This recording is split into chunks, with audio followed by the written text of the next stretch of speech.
बहुत ही बड़ा खाने का मन है। वाह क्या स्वाद! असली स्वाद तो MDH दही वड़ा रायता मसाले से ही आता है।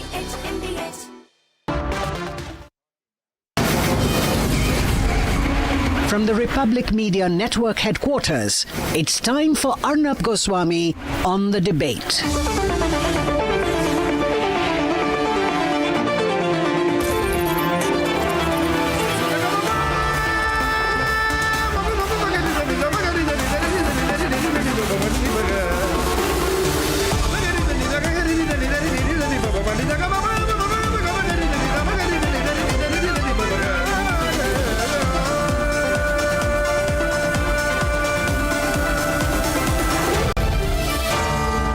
Arnab Goswami on the debate.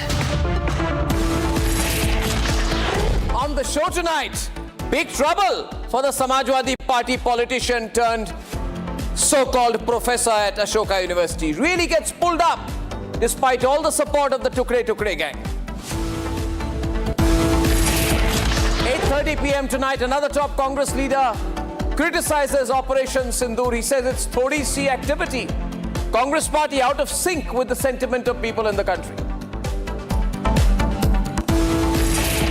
And at 9 p.m. tonight, the biggest story of the day, Amit Shah's steadfast promise that he made in Parliament is happening. The biggest terrorist leader of the CPI Maoist has been killed. The end of Red Terror is now near.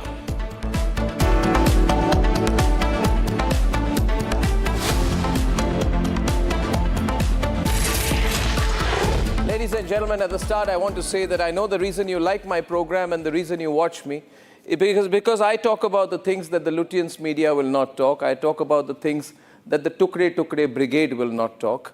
And therefore, you would remember I was the only one, ladies and gentlemen, who criticized the views of the so-called associate professor at Ashoka University when he said that Colonel Sophia Qureshi of the Indian Army, who led the press conferences during Operation Sinindur, that her presence was mere optics.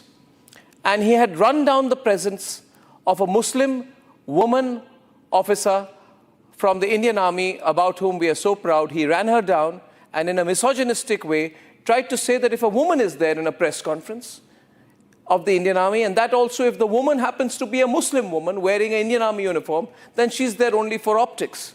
This was insulting not just to Colonel Sophia Qureshi, it was insulting to the Muslim community, it was insulting to the Indian Army.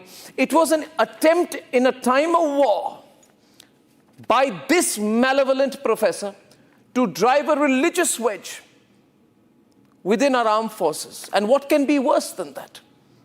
What can be more terrible than that, and opportunistic than that, and political than that, to try and divide the Indian Army on religious lines? And ladies and gentlemen, at that time, a lot of free speech activists came out and said, why is Arnab criticizing what the professor has said? Has Arnab not heard about freedom of expression? Of course I have. Of course I have. But I believe that if you're not a nationalist, you should not be a journalist. And that's my view. And my view is that you can have freedom of expression, but that does not mean you can abuse the nation. And those people who constantly keep quoting freedom of expression, 19(1)(a), and say that, oh, this allows us to say what we want, have been told by the Supreme Court today, no less, in its strong observations against this Professor Ali Khan Mahmudabad, that you cannot say anything against the nation, you can't dog whistle a community, and then say that it's free speech. The most important thing which the Supreme Court has said, it's not about this man's passport having been held back, or the fact that he'll now be subject to an investigation by a special investigation team. I'm not thrilled about the procedure. What I'm thrilled about tonight is that the court has said that free speech must be used with patriotic responsibility. The court has said, and I quote, you should know what is happening. There is a right to free speech where is the duty? The basic question the court is asking is, you have a right to free speech, but where is your duty? You can't say, I have free speech to abuse the country. I have free speech to invite Pakistanis to abuse the country when we are bombing Bahawalpur. You can't say that. I have this free speech to sell my country's national interest. I have my free speech to abuse it to a point where a journalist on my country's soil gets praised by Hafiz Saeed. You can't say I have free speech and rights to sit and watch cricket with Dawood Ibrahim and then say, that's my free right too in a democracy. So you want to have all the rights, but you do not want to have any of the responsibilities. And that is not just a travesty of facts. It is ill intention, ladies and gentlemen. Ill intention that is ill-advised. And which is why, look at what the court says. There is a right to free speech, but where is the duty? As if the whole country for the last 75 years is only distributing rights and no duty. The fundamental rights also say there is a duty of every citizen to uphold and protect the sovereignty, unity and integrity of India. That is clearly mentioned, 51A. And if you cannot work for the sovereignty, unity and integrity of India and you want to sit on a very plush campus of Ashoka University, teaching a very entitled group of students how to speak against the country, how to violate national interest, how to speak against the interests of the tricolour and the armed forces, and then say, I am professing peace, and I'm a professor of peace. You're not. You're a professor of opportunism. You're a professor of personal convenience. And I do not think that's being a professor at all. Now I say once again to the Ashoka University founders, owners, shareholders, investors and supporters, listen to me. See what was said by the Supreme Court today. I ask you today, Ashoka University, what is your responsibility? You want to look away? You want to believe this did not happen in your campus? Or is it that you just don't care about the country? If you do, if you care about the country, then create a campus in which not one anti-national word will be said. And this should also be a message to all campuses across the country. Have all the free speech you want, but not at the cost of national interest. No more Tukde Tukde Brigade. No more Bharat Tere Tukde Honge. No more of the kind of nonsense that Ali Khan Mahmudabad said. Let's debate. On May 18, 2025, Ali Khan Mahmudabad, the controversial professor of Ashoka University, was arrested for making comments on Operation Sinindur. In his now deleted social media post, the controversial professor described the media briefings by Colonel Qureshi and Wing Commander Vomika Singh as optics, further claiming that optics must translate to reality on the ground, otherwise it's just hypocrisy. Haryana Women's Commission alleged that Mahmudabad dispatched women officers in the Indian Armed Forces. हमने 12 तारीख को उनको notice किया उनके इस विषय पर और उम्मीद की कि 14 तारीख को एक सभ्य पढ़े लिखे व्यक्ति, जो कि वो कहते हैं मैं एसोसिएट प्रोफेसर हूँ, उस नाते वो आएंगे और महिला आयोग में अपनी बात को रखेंगे, परंतु वो नहीं आए। हमने तुरंत अगले दिन 15 तारीख को यूनिवर्सिटी विजिट की और इन्फॉर्म किया वाइस चांसलर को, रजिस्ट्रार को कि हम आ रहे हैं और उम्मीद है कि हम आपके associate professor so called Ali Khan को वहाँ बातचीत कर लेंगे। I would have liked if अगर वो अपॉलॉजी कर लेते, लेकिन उनकी मंशा ही नहीं। While the professor was sent to 14 days of judicial custody by a local court yesterday, today the Supreme Court of India granted interim bail to the Ashoka University professor with some tough conditions. In a major setback, the top court refused to stay the investigation on Mahmudabad and instead directed to form an SIT to probe his post in the next 24 hours. The professor has also been restrained from writing any more posts and articles on the matter, and he has been asked to surrender his passport. While the professor's defense was that his was a highly patriotic statement, the Supreme Court was not impressed. In a firm rebuke to the Ashoka University professor, the top court said, "This is not the time for such statements to gain cheap popularity." The court even termed it as dog whistling. With the Supreme Court heavily coming down on Mahmudabad, will the lobby that stood in his defense now apologize?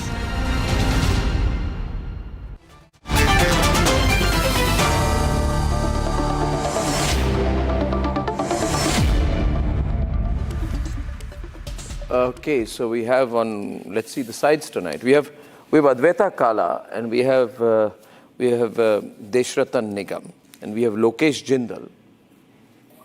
Speech, it becomes a responsible issue in the country. And it's not only what, it's also when.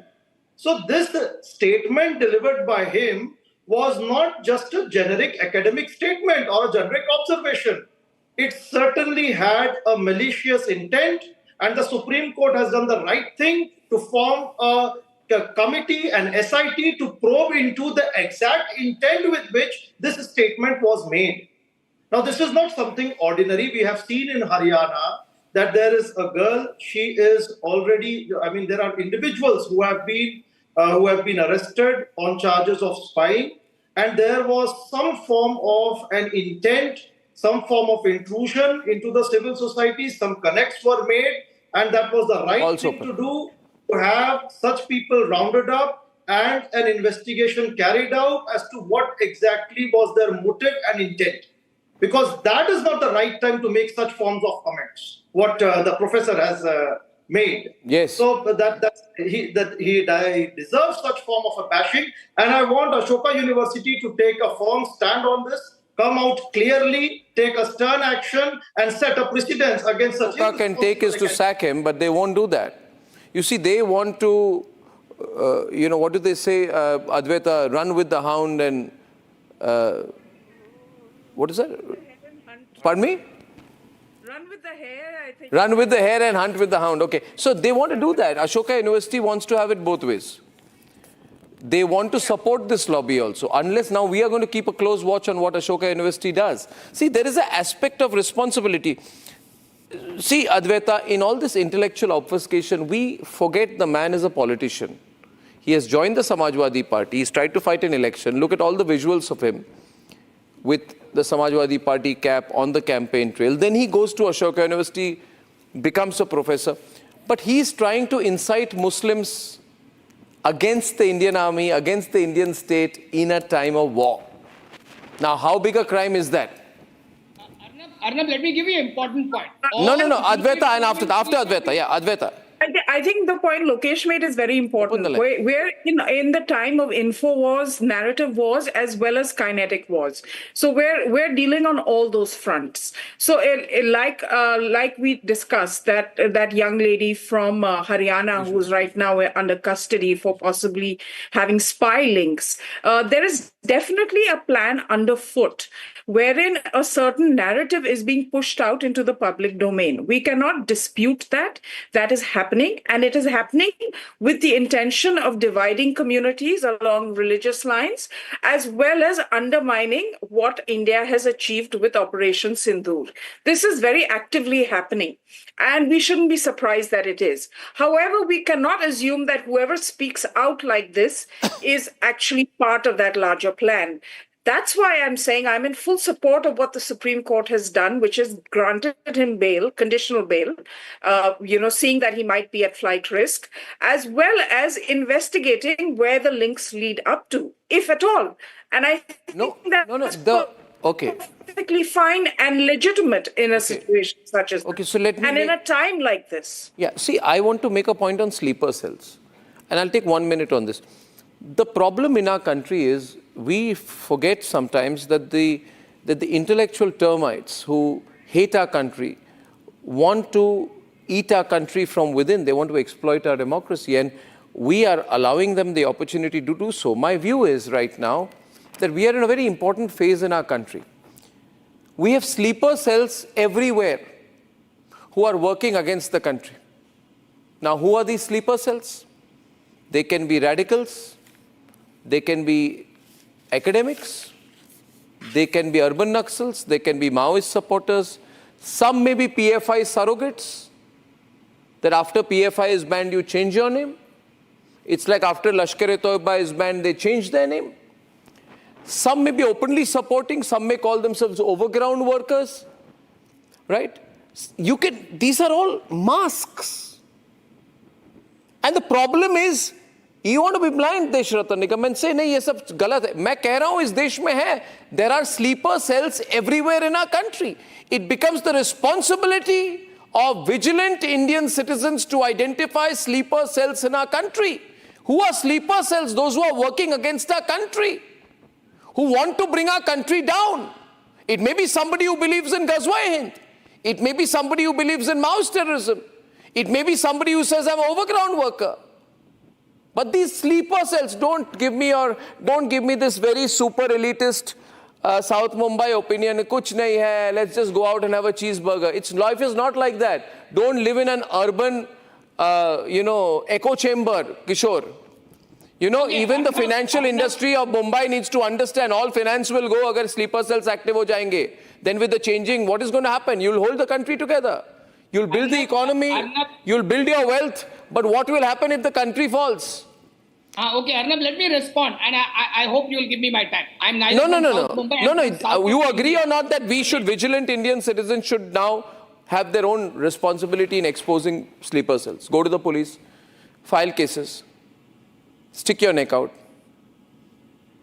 Very important. Okay. Arnab, can I respond now? Yeah. Yeah. Okay. So first of all, I'm not from south of Mumbai. Neither am I from Mumbai. I'm from south of India. So as a concerned citizen, I buy your point. If it is a sleeper cell and if there is investigative proof that emanates saying that there is an activity must be on the post, then the government or any SIT has every right. But let me tell you some fundamental things. It is like Congress, where the lesser you talk about them, the faster they disappear. So if it is a simple post, I don't think so. We need to go to a level of SIT. Point number one.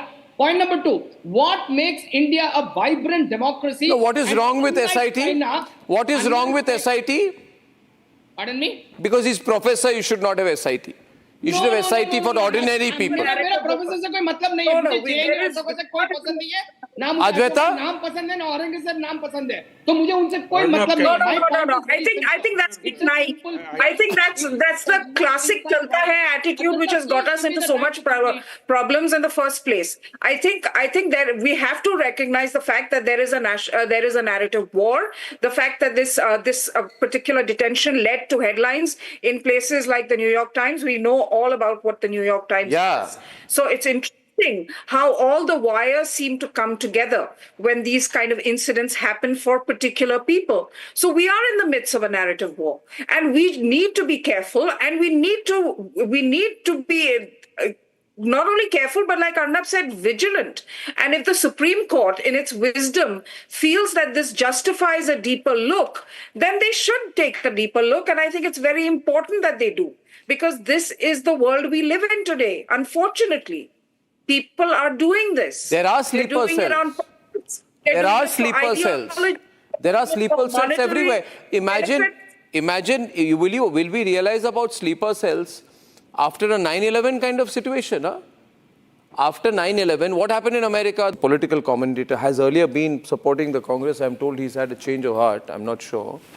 Kishore Subramaniam is also with us tonight. I'll open this up. Advaita, I'd love to start with you here. What I like about what the court has said is that patriotism and nationalism, essentially, therefore national interest, has to go with free speech. This has never been said before. And this is the moot point. When people say free speech, but then what about national interests? They said, but free speech, what about national interests? Oh, we'll look at that later. That's not important. My free speech is important. And in the name of free speech, you can support Pakistan, you can speak against the nation, you can say what you want, you can justify anything, right? You can have an office in Turkey, you can have a political party office in Turkey, somebody questions you, you can try and sue the person. Free speech. I have a right to free speech on everything. But the court says patriotic responsibility is also significant. Your take on this, please, today. Interesting developments in Supreme Court. I think the judgment of the Supreme Court today, the pronouncements were very wise and were very calibrated. I think it's important that this sort of distinction is made. You're right. A lot of things run riot when it comes to free speech. A lot of people take undue advantage of this constitutional mechanism that we have as citizens. However, there is a time and a place for everything. This was not the right time. This was a time when communities across the country were coming together. They were united against a common enemy. To bring up these sort of issues at this point of time was hugely problematic. Subsequently, to show such disrespect for the Haryana Women's Commission, if you have been invited to present your side of the case, then you should honor that and turn up. Not only that, the chairperson goes to the university to meet with this gentleman, and he does not even bother to meet with her. Yeah, is that value you place on the Women's Commission? Is that what it means to you? I think these things are very misogynistic, this behavior. Yeah. However, I don't feel like anyone should go to jail. That's my own personal view. But the way this was handled by the professor was terrible. It was badly timed. It showed an arrogance. It showed a level of misogyny towards the Haryana Women's Commission. No, but I take it further. You see, the person is a dangerous man. He's like Sarjil Imam. And what did Sarjil Imam say? Sarjil Imam said that the chicken's neck belongs to Muslims. Anybody who's not a Muslim should not be in the chicken's neck. Muslims must take over the chicken's neck. That area is mostly Muslim. And after Muslims take over the chicken's neck, they should cut off the chicken's neck northeast from the rest of India. At that time also, Deshratan Nigam, some people said free speech. We said, but he's talking about provoking people to break up the country. They said free speech. I think after today's case, that could not be allowed. I think it's set a legal precedent here. Yes, absolutely, Arnab. In fact, this professor is an urban Naxal, a kind of a sleeper cell who is activated at the opportune time and to create social disharmony in the society and, community, pitting one community against each other. Now, he says civilians suffer in the war. Those who died in the Pahalgam were butchered on the basis of religion, Hindus. Were they not civilians? He clearly, swaps it under the carpet. Now, if you read his Facebook post, it's very dangerous. He says politicians benefit out of the war and the defense industry, defense manufacturers. All Indian systems made in India were produced and manufactured in India by our own defense industries. And politicians, he's saying, government created all this. Secondly, he says war is inevitable because politics is rooted in violence. He's promoting violence. He's an urban Naxal. He's trying to create violence in politics in India. And lastly, if you look at it, he says about, the right wing is praising Colonel Qureshi and clearly establishing that he's a Marxist, urban Naxal on one side and creating a schism or a gap or a divide in the society that should actually create kind of a social harmony. So these are very dangerous things. That is why the Supreme Court clearly said that there is complexity and dog whistling. There are coded messages which need to be gone into, and the SIT must unearth. The messaging is very simple from him. Messaging is, Kishore, that if there is any Muslim who is presenting or being presented as a face of a nationalistic cause, even if that is of the armed forces, that Muslim, especially if it's a Muslim woman, should be run down, should be attacked. There should be an attempt at targeting her. Because he targeted Sophia Qureshi. I think he's also a very misogynistic fellow. But obviously, Lokesh, Ashoka University likes all this kind of stuff, obviously. That's why they allow him. He'll go back to a hero's welcome, I'm sure, at Ashoka University tomorrow. So I think today's observations of the court, hugely significant, very significant here. It's a blow to the Tukre lobby. They haven't understood yet. Okay. Good evening, Arnab, and good evening to all my panelists. Allow me 30 seconds to a minute to express my viewpoints. I do not subscribe to whatever he has written. Location on the left, faster. I am a firm believer that unless the speech incites violence, you don't take an action to the extent of arresting a person. That's my first point. Allow me to complete. You have all the time to counter me. Point number 2. I believe people like this who put down our army, put down women, put down any community and try to incite violence or whatever their core intent, which I am not aware of, should be ignored. Today, after the Supreme Court, I am nobody to comment on Supreme Court's judgment. But let me tell you one thing. An SIT for a Facebook post, I think that's exaggerated. That's my personal view. I am nobody to say whether No. Supreme Court One is minute. right What or he's wrong. saying It's is, the highest judiciary in the country. Kishore, let me get But I location. have one more point. Kishore, one more. Before your next point, I want to respond to your first point, get location.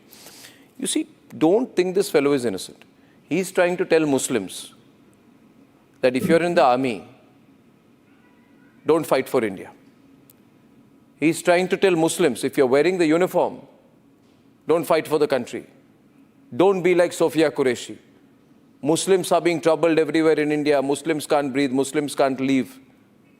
This is his logic. Therefore, he's targeting Sophia Qureshi. And if you're a Muslim woman, it's worse for you because I'll target you in a misogynistic way also.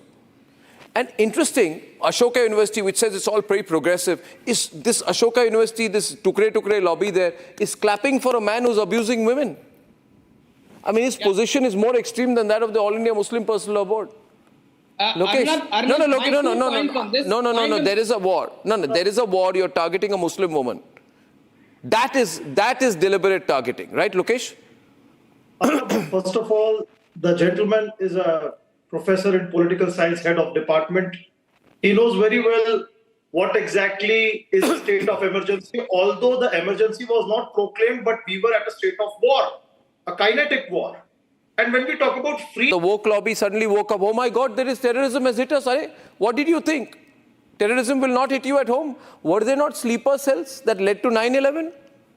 That led to the terrorist attacks? You see, Deshrata Nema, abhi bhi log hain. They are getting into this little Aman ki Asha situation again. Sab kuch theek hai. Carry on. Let's go back. Have biryani with Pakistan.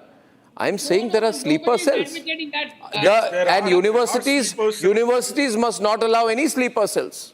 Yes. In fact, Arnab, if you recall, it was the same Ashoka University which passed a resolution that Kashmir is not part of India. Please recall that news. Was it the university or a union or group within the university?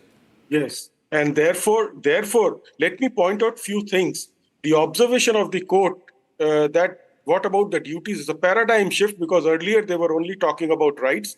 Now they are saying that rights and duties have to be balanced. This is a paradigm shift by the Supreme Court in this observation. And second, one of the most important thing that this professor has written in the letter is the creation of diverse and secular India is an illusion and an illusion. Lokesh.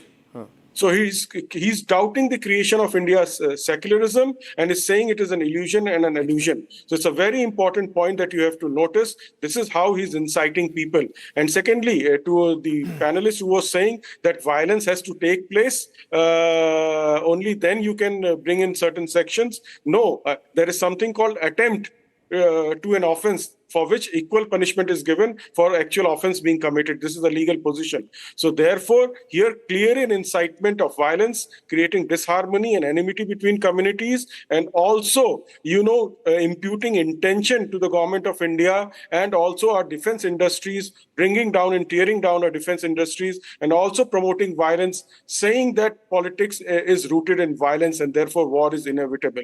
It is not the other way around. He's saying war is inevitable because politics in India is rooted in violence. That's Maoist ideology. That's Marxist and urban Naxals ideology. And there are sleeper cells, as Mr. Jindal pointed out. They are being arrested every day. Spies are being arrested. It is being unearthed. It is high time these people should be taken to task and exactly. So jail and given the highest punishment in law. Yes. Lokesh. Yes. Arnab, first of all, the issue is way more, I would say, complicated than it seems. That individual purposely talked about mob lynching. He talked about, he actually put up a message that, okay, there is a colonel, she's Muslim, although she is leading the entire brigade, but at home things are not the same. I mean, it exactly had a very deep intent. That individual no way stated something out of academic observation or anything it had a way deeper intent, and it was a dog whistle intended for certain form. It was some form of a signaling that was there for which there was to be some form of a reaction. And I want that there must be use of stringent provisions of laws and the SIT must come out with a significant finding as early as possible. Because such people, they not only vilify, they not only demean our armed forces, they put a bad name for the country in the international sphere as well. So this was a war whereby Hindus, Muslims, every section of India, every Indian citizen came together. In fact, the Kashmiris themselves came together, condemned Pakistan, they showed Pakistan its place, but then such rots, they come out and they say that no, it's not that. The India is not fighting, the picture is something different. So I would say that there must be something very, very credible. I mean, it should set a precedence and a warning to such form of individuals who destroy the peace and harmony of the country. And for me, the biggest takeaway, viewers, is that the Supreme Court has essentially said today what I've been waiting to hear for a long time, that adherence to national interest is fundamental to the exercise of free speech.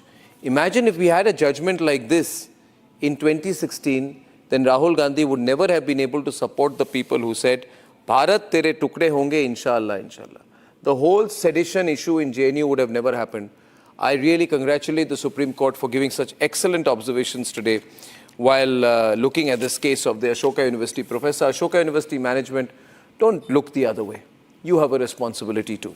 लाल रंग इसका अपार, तीखा कम है फिर भी स्वाद, बेमिसाल बेमिसाल MDH Kashmiri, MDH Kashmiri. MDH